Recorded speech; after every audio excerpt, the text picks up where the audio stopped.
node.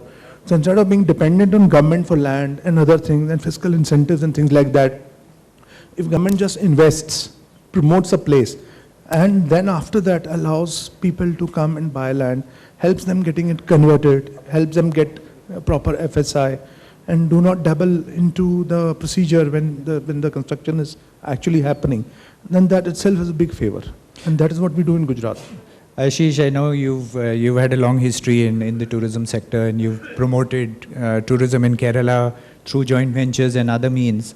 And I think probably one of the most significant things that I guess you're responsible for in Maharashtra is the increase in FSI for hotels, which now has gone up to 5 in some cases, and certainly 3.5. Could you tell us what you did and how you did it, and how you were able to actually convince the government that, you know, here is something that needs solid support? Because I think Maharashtra is probably the only place, or certainly Bombay is the only place where this has happened. And I think, you know, all the other states and all the other cities can take a leaf out of this fantastic Uttam, not initiative. Only 5, they've gone to indefinite, and I would like to congratulate and applaud Ashish's effort, and since he's been so close to our industry, an excellent arrangement that he'd been able to do with the CM, and fantastic announcements we had the other day when Tourism Minister himself were able to announce this. Well, there are a couple of things which I would want to set the record straight. As far as government land is concerned, it is available in all locations where currently there is no demand for hotels. If anyone here wants to invest in any place outside of the MMR region and the PMR region, which is the Mumbai metropolitan region and the Pune metropolitan region, then lands are available in plenty, and anybody who intends to invest in those locations, I'll personally ensure that they get land at regular prices. I must also say that the land prices haven't gone up because government has intervened and sort of make them go up. Land prices have gone up because there are competing demands for land. And when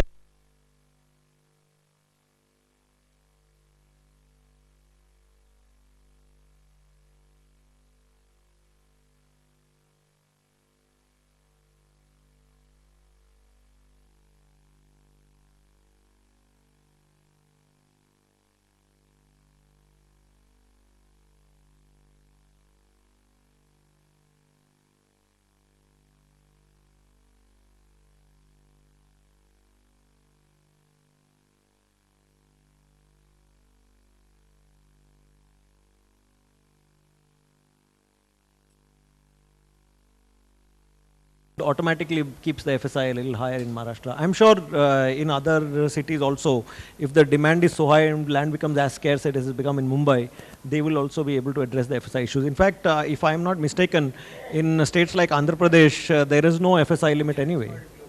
That's right. Yeah, so FSI is not such a big deal, I think. Mine is the only one which is working. I don't think, oh, okay, this is working.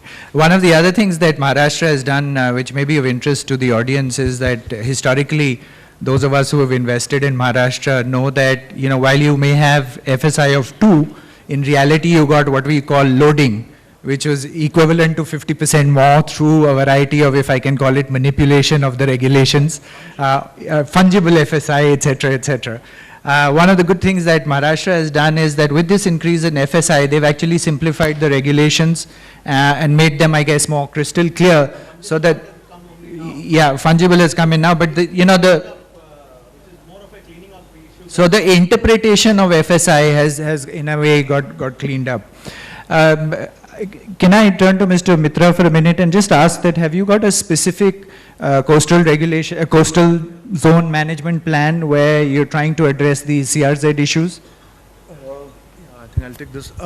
See, recently, as I told in the pre-lunch session, Planning Commission has sanctioned a grant of 1200 crores for the Gujarat coastal area. Under that, we're creating a separate society called Coastal Tourism Development Society. It's in the process, recently sanctioned. So once that comes into being, all the about 28 talukas on the coasts of Gujarat, they will be benefited with that. And under that, we want to create the structures and, you know, handle this problem. Because this is, the development is new, you know, as earlier it was not really happening that much. But now with increase in tourism on coastal areas, the challenge is there to control and regulate the kind of development so that you don't have polluting industry coming where there should be tourism. side by side, you have a hotel coming up, and then there is a cement plant happening there, or a seaport happening there, which is handling core cargo or something like that. So to have that development, proper regulation there, we have an act called Special Investment Regions Act, SIR. Under SIR, we are creating special authorities now, which are area development authorities. In Dwarka, the notification is expected soon after elections, and also near Mandvi in Kutch district, and several other places near Surat. So once these coastal zones are the regulation authorities, which are presently only in bigger cities like Ahmedabad, once these authorities come into being and they are properly staffed and regulation is in place, they will regulate the thing, they will facilitate, and it will be a very, very streamlined procedure, because as of now, the beaches are very virgin beaches in Gujarat. The moment the tourism increases, all kinds of people come and try to corner land, try to construct all kinds of things, So to prevent that and facilitate and market it also, this is going to happen very soon. Mr. Barot, do you think that the immense land bank which the railways have will ever come into use for us as the hospitality sector? Unfortunately, in the National Tourism Advisory Council that is set up at the center, where FHRAI is a core committee member, we have even the IRCTC director come in the NTAC and discuss these things. Unfortunately not. They have their own encroachment issues, they have their issues about expansion of these broad gauges and all of that. So I don't look at that as an opportunity. But one of the things that came with the Planning Commission at the center in Delhi was they had referred 4 resources which were a challenge in the coming years, out of which one was water and fuel, the other was availability of trained manpower, and land was the first one, because that will be a challenge which will never be met anybody for the next 20-25 years hence. Some years ago there was a study done by the Indian Railways where they actually identified 100 pieces of land very specifically which were available, which could become available for use for hotel development. The example was the property next to CST, which is a VT station in Mumbai, and the property was a 100-room property availability with all permissions on the floor, but the approach was such where you have to pass through slums and take your guest vehicles through 5-7 slums and reach that property. So therefore it's a no-brainer to get those kind of 100 properties on the block. There were no bidders, there were no takers for it because of those issues. The question which you raised, your question was, is it ever going to come? Yeah, what that was my I question. would say is that if you look at the metro stations coming up in Mumbai, they have already done a lot of stuff above the metro station. DMRC has also done that in Delhi. Exactly. So that is, once that model gets demonstrated and kind of stabilized, I'm sure the Indian Railways is going to follow suit. In fact, they've already given a proposal to the government of Maharashtra to give extra FSI over stations.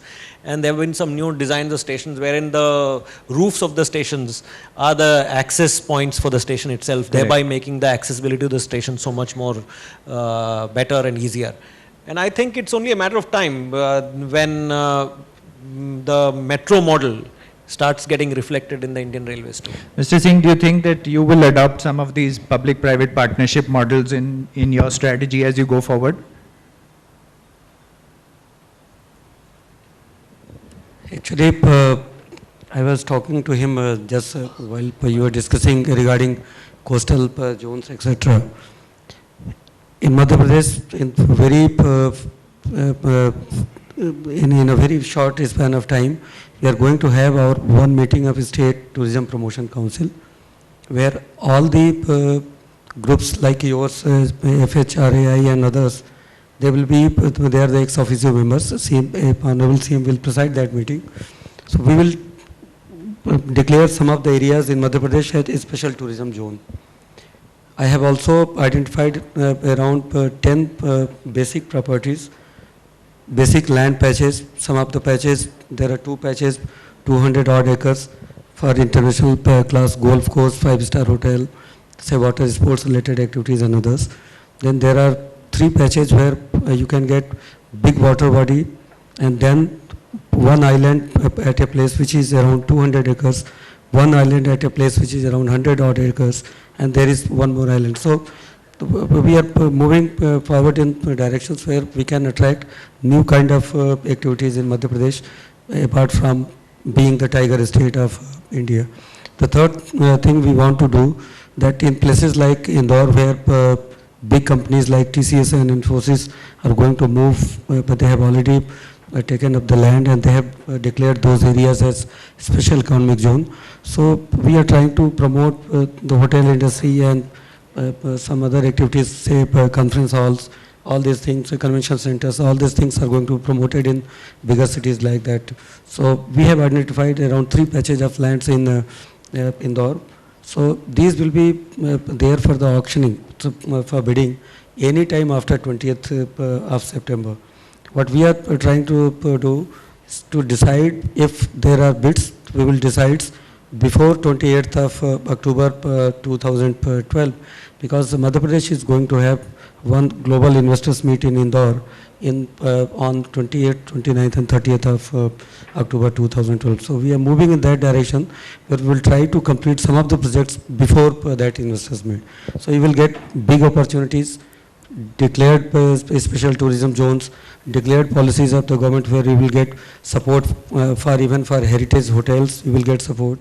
For convention centers, we have decided that we will support in tune of 25%. If you are making a convention center which is of say 50 crores of worth, so you will be getting support in tune of 10 crores of rupees.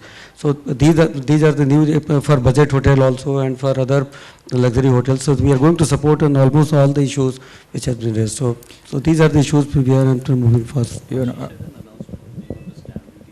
Yeah, I'll just come back to that. One of the reactions I have to what Mr. Singh said, and for many years I was a consultant and did a lot of work for state governments.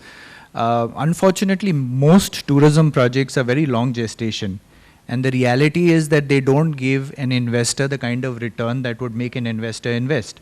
So for example, the cost of money today, debt is anywhere from 12 to 13% if you're lucky.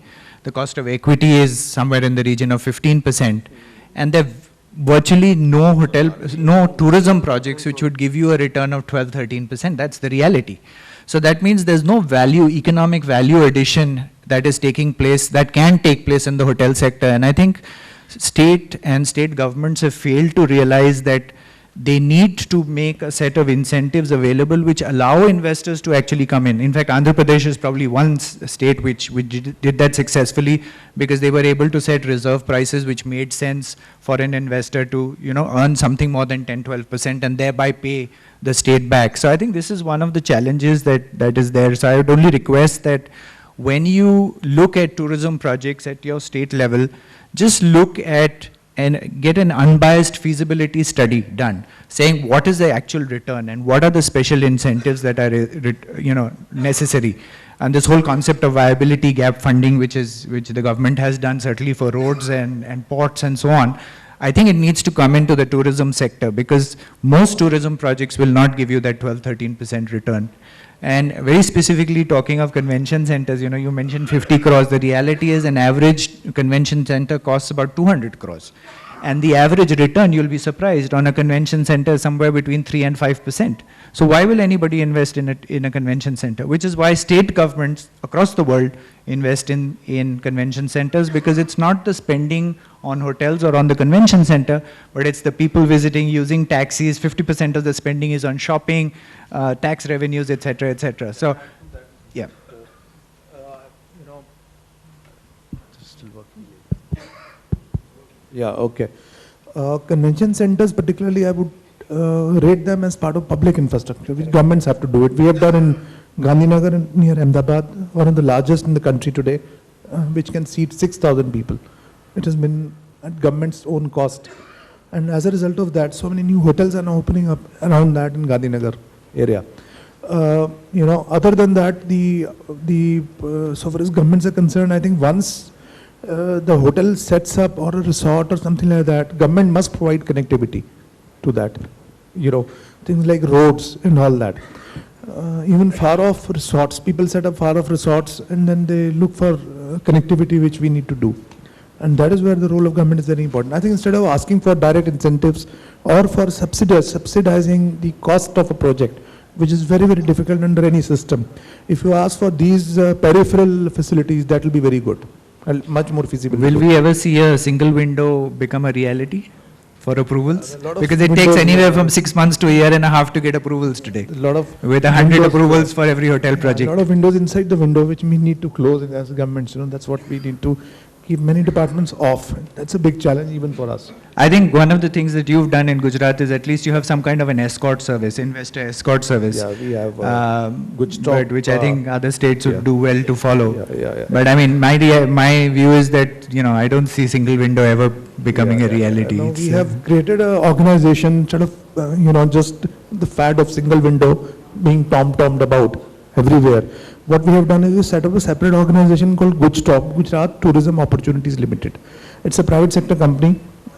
It's a joint sector company with ILFS as members. The entire management is with ILFS. And the basic job is to facilitate based on success fee. So if any of you wants to know where should I open a hotel in Gujarat, you have to just contact Gujarat. They'll take you around, they'll show you. Once you select land, they'll apply on your behalf. They'll follow within government. They'll also follow with banking sector, help you get cheaper loans and things like that. And everything that becomes single window for you. But for them, there are multiple windows further. So government has to provide an agency. Just by talking single window doesn't happen. Because every department has its own egos and issues and priorities. Well, so that's a you need some in between, some organization which works on your behalf, and you just see that as a single window.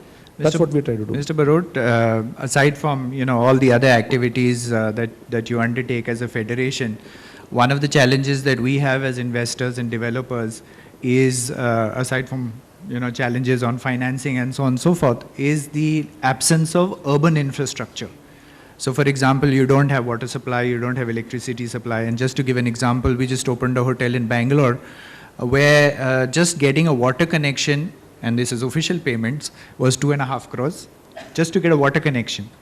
To get power supply and other related infrastructure cost us 7 crores. Now, if just getting water and power is going to cost 10 crores on a hotel project, how is anything going to be feasible? So I just wanted to understand that as a federation, are you also addressing these things, which is just basic urban infrastructure, water, electricity, sewerage? And whom do we address this to? Our friends here? Exactly. So my question is again back to them. We had our tourism minister in one of our meetings with FHRAI announce that the best of the locations are with the government.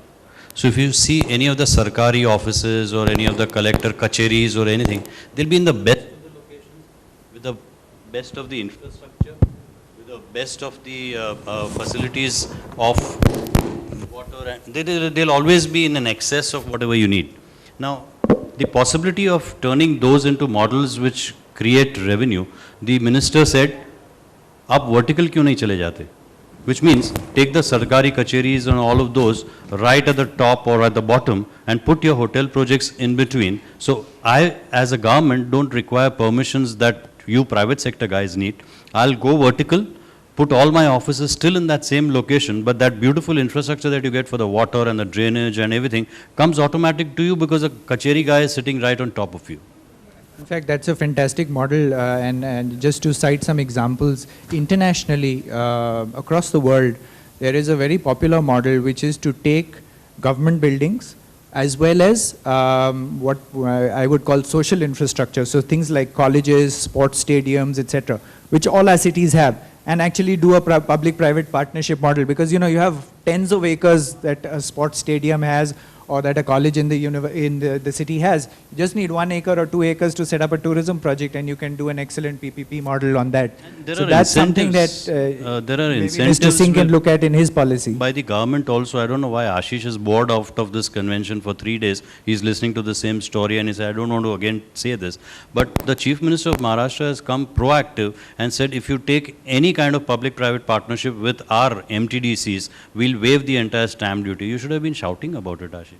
Yeah, but the challenge, Mr. Barot, is that in today's environment, if I can speak in support of Ashish, if today any government officer sticks out his neck to do something innovative, he's going to get into trouble, right? No, not Ashish? Not with CMO sitting here. I think that's true. There's a paralysis because I just want to I mean, in the past, you used to have, I mean, Ashish has been part of it, where they stuck out their necks and put into place policies and investment programs which were innovative out of the box. But I think today, in the environment that we have in the country, anybody, any bureaucrat tries to do something which is innovative, there is supposed to be an agenda behind it.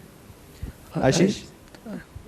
The challenge is in the selection process. Like you want to have, let's say, a collectorate converted into a hotel. Why should it not be a residential complex in Mumbai where you would fetch 50% more? Why should it not be a mall? Why should it only be a hotel? So as these are some of the challenges. So if you start converting every government building into a mall, then obviously you are not going to get water and electricity in your hotels anyway. I mean, because there will be nobody to provide water and electricity. There will be only a mall running there. And so these are some of the issues where it becomes very challenging for anybody in government to take a call. It's very easy to give this suggestion that why don't you convert a collectorate into a hotel? But it's extremely difficult to make these choices, whether it should be a school, whether it should be a college, whether it should be a hotel, whether it should be a mall, whether it should be a hospital. And each federation would have its own reason why it should be a mall or why it should be a hospital or why it should be a hotel. So when you look at it from that perspective, the challenge becomes more. And as you rightly said today, the other problem is that everything is being seen as if there is an agenda driving that decision. Many times I was discussing with somebody that if you look at, say, the Colgate scam, it's not related to this conversation, but somewhere it relates to how government policy is getting impacted. The way coal mines, or for that matter mines, were being allocated from the time we became independent was that whoever came first could take it because there were enough mines to take. So this was this first come first serve policy.